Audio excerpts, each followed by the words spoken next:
Hi guys, so today I want to talk to you a little bit about how to eat healthy while you're traveling. In general, people use vacation, time off, holidays as the perfect excuse to fall off their meal plan, binge out on food, not get their exercise in, and that's just something that is really, really hard on your body, right? So every time you binge, especially the better you've been, if you binge and eat too much food or drink too much alcohol, your body's working 3 times as hard as it would need to if you had just moderately had a few good foods, a few snacks, a small piece of pie, things like that, but all in moderation while still having your healthy meals, getting your veggies in, getting your protein in, and your water intake still high. Basically, when you're starting to plan your travel, especially if you're going to fly somewhere, make sure that you have a nice, well-rounded meal before you leave for the airport. So high protein, lots of vegetables, lots of water that day because traveling in general dehydrates you. And then that way you aren't starving when you get to the airport and scrounging for something really quick that's salty, sweet, or greasy, which is all the options at the airport, right?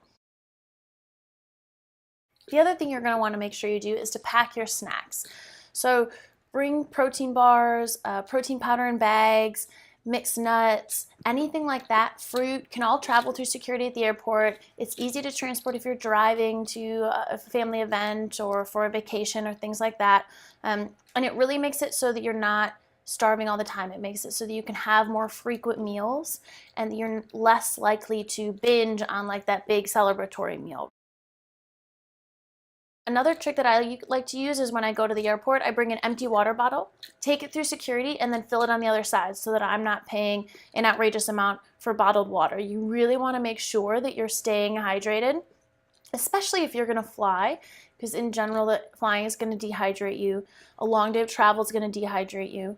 But it also, if you consume any alcohol, that's also going to dehydrate you. And what happens is when you fly, you're at a higher altitude, and so your blood thins. And that alcohol is going to hit you much harder than it would have if you were still staying on the ground. And not only does it make you drunk faster, which means you're probably going to have a headache and a hangover by the time you land, your body works much, much harder to process the alcohol faster because your blood's thinner. You're not getting as much oxygen pumped through. Your systems just aren't as efficient.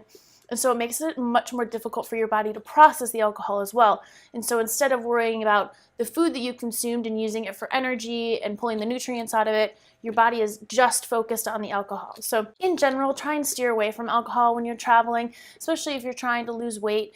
It's just unnecessary calories, but if you do have a drink or two, keep those little things in mind, and also try and stay away from high carb, high sugar drinks. So red wine and any liquor with a 0-calorie mix, so like a vodka soda, a whiskey on the rocks, anything like that is going to be a much better option than like a sugary margarita or a beer. Now, when you're actually on vacation and away from your routine and away from your gym and everything that you have settled into, you want to make sure that you're still maintaining an 80-20 rule. And what that means is that 80% of the time, you're still following your meal plan, you're still getting your exercise in, you're drinking lots of water, and 20% of the time you're a little bit more lenient. Maybe you have like a little bit of a splurge meal or you have a dessert at dinner one night, and those things are all fine as long as you keep them under control. The harder you binge, the tougher it is on your body and also the worse you'll feel. So if you go out to dinner and drink too much and have 3 courses and just eat way too much and also have dessert, all of that sugar, all of that fat and butter and those excess calories are going to be really, really hard on your body. And then a lot of times you just go to bed after. So your body spends the entire night focusing on the alcohol first and then all of the food that you consumed. And it's never going to get through all of it by the time you wake up in the morning and have your next meal, right?